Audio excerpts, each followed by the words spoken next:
by which an individual derives an advantage in a given situation. The situation is given and it is common to all. But if an individual is in a position to derive an advantage out of it, that is truly a great benefit that falls upon the individual.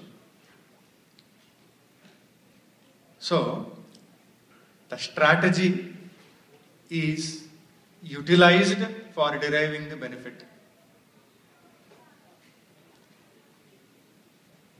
It is further said by sage Vasishta about the strategy and the skill of planning.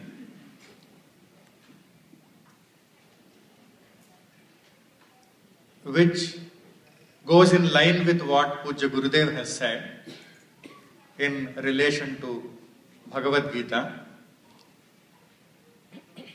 that dexterity in action is yoga, or in other words, skill in action is yoga.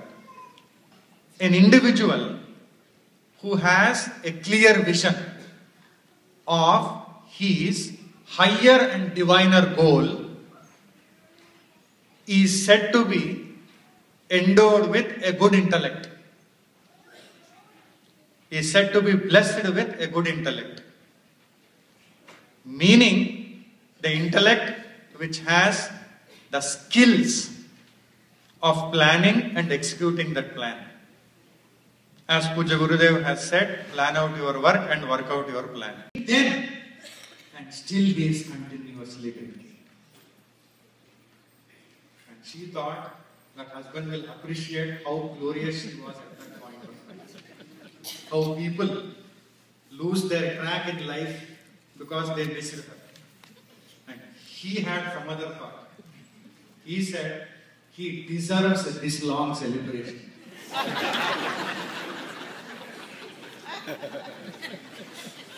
Because I know what it is to be married. So we can have our own opinions about ourselves. But what our near and dear thing, we don't know.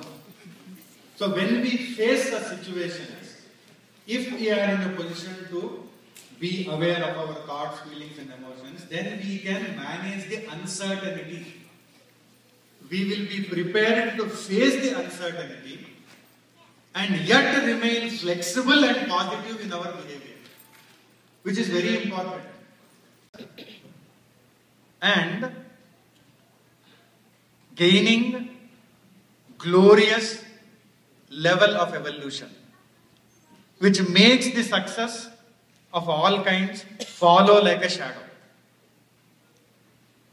Chasing the success is one thing. Making success follow the individual is another thing. Vasishta ji says, few things are required in order to make success walk behind us. To efficiently plan, to execute that plan, all is one thing, one aspect of it. The another side of it is to enhance our level of consciousness to a higher state so that the success follows us. And for that, he says only few points are required, few practical tips. First one, which will be very interesting for us to know, that Vasishta ji also mentions about this, good food, which we are going to have after some time. Good food. And good food, there is so much to understand.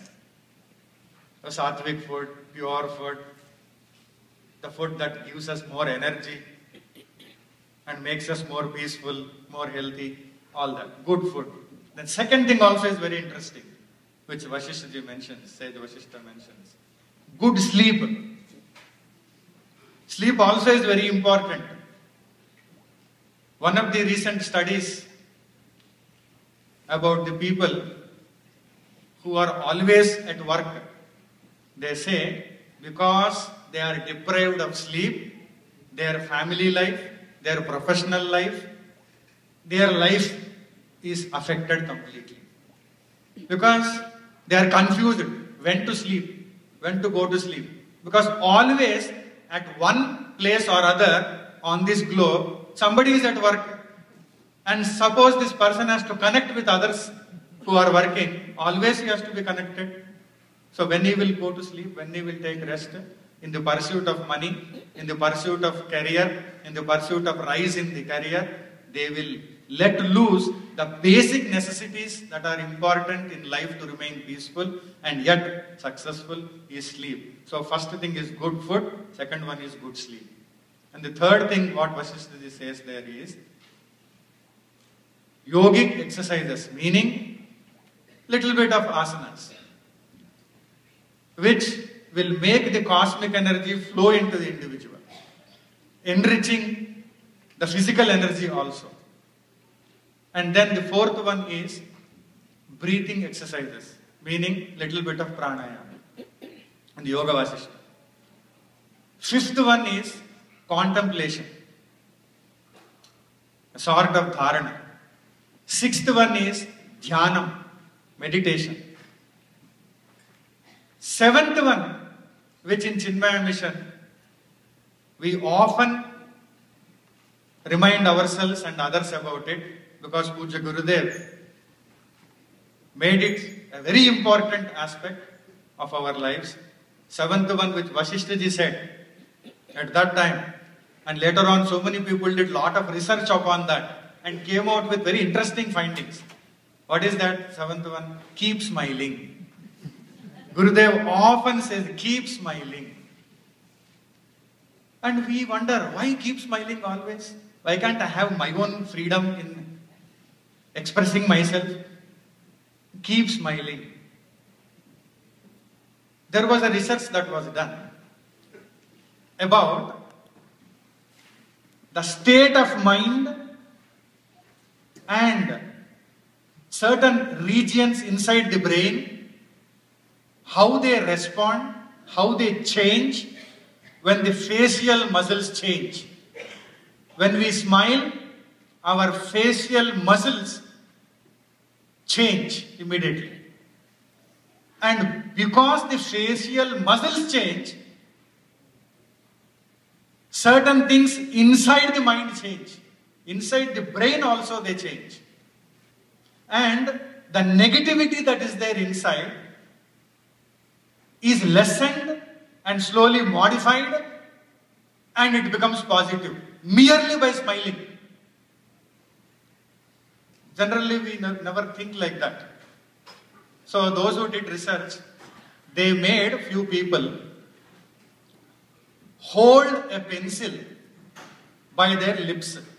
Pencil, holding the pencil by their lips. Why is the face? And then made them read certain cartoons. Generally a normal person, if he reads the cartoon, at least they will discover some humor in it. Even though the person is too hard to understand or to express, but still there will be some humor.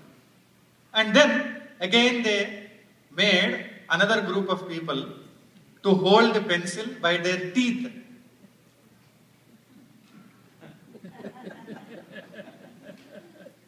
And then go through the cartoons.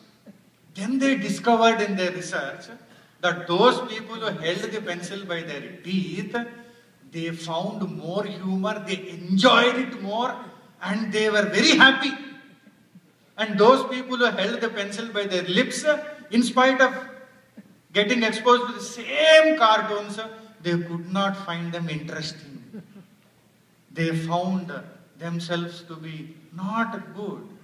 They could not enjoy. They could not be happy. Why? Because when they hold the pencil by teeth, they smile.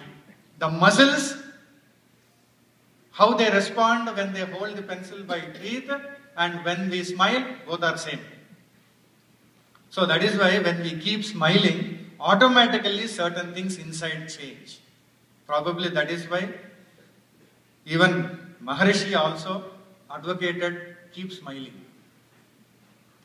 And probably that is why Sri Ramachandraji has a mild smile, always, even in difficult situations, even in tough situations. So keep smiling. Then the 8th point is solitude, meaning having a personal space where nothing of the world can enter. In that personal space, there is an opportunity to remain with oneself. Oneself as an individual, oneself with the real self, which is the core essence of all of us. So that solitude, that personal space where nobody can enter, nothing can disturb, nothing can influence, that happens in solitude. And then the 9th point, which the most of the people who conduct modern workshops, and they talk about imagining and visualizing. And we think it is a modern concept. If you look into the Yoga Vasishta sage, Vasishtha explained about this visualization. He equates that with Bhagavan visualizing the whole creation, imagining everything in himself. So it started then. So, says imagining and visualizing success. Our own success of our plans. Imagining success and visualizing success. Then again there was a nice research that was done.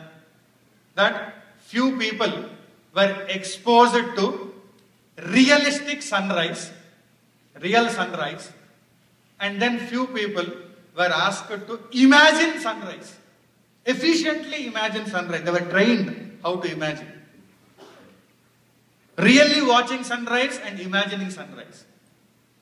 And they discovered that in both of them, same areas inside the brain were activated.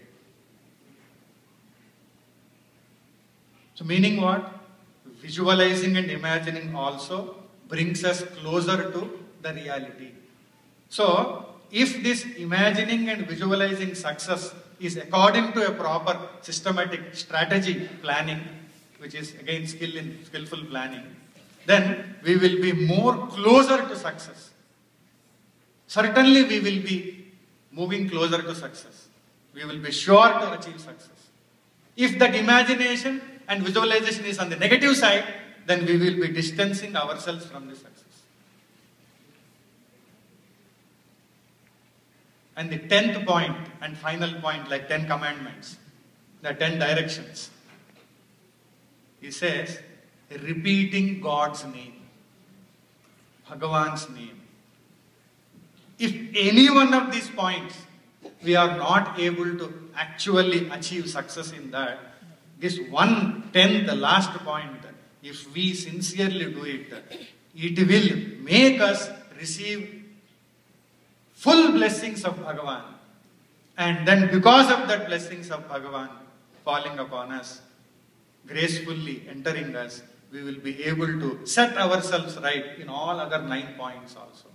So that we will be surely achieving and gaining success. And someone said, success is not a destination to reach. It is a journey to travel. If it is a destination to reach, we reach a particular destination and then after some time we get bored with it, then we lose interest in it, then again we will think that this is not worth gain.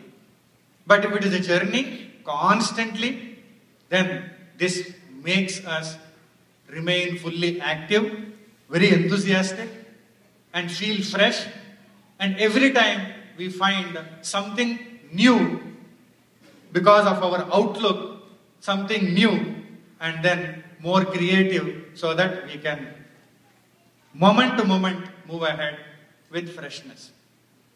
And Vasishtha also guides us to remain aware of our perceptions, feelings, and emotions. Hari Om. So, we are indeed exceptionally fortunate to have Swami Chidatmananda here give us our keynote address. So, in appreciation of that, we would like to present him a memento. I would like to ask Swami Dhirananda to present him a memento, presented with deep gratitude and appreciation to Pujya Swami Chidatmananda for your gracious presence and inspiring keynote address at our 2013 annual fundraiser and conducting a Thanksgiving holiday Jnana Yajna. And I'll mention a little bit more about that. On the 29th and 30th of November and December 1, Swami Chidatmananda will be conducting a Jnana Yajna on Dasa Shloki, Avadi Shankara, at Chinmayam from 10 o'clock to 12:20. So please do join us and take advantage of a wonderful opportunity during the Thanksgiving holidays. It looks like a Shakti veil. Tamilians can easily, Tamil people can understand that a veil, Shanmuga, Muruga, it's like that.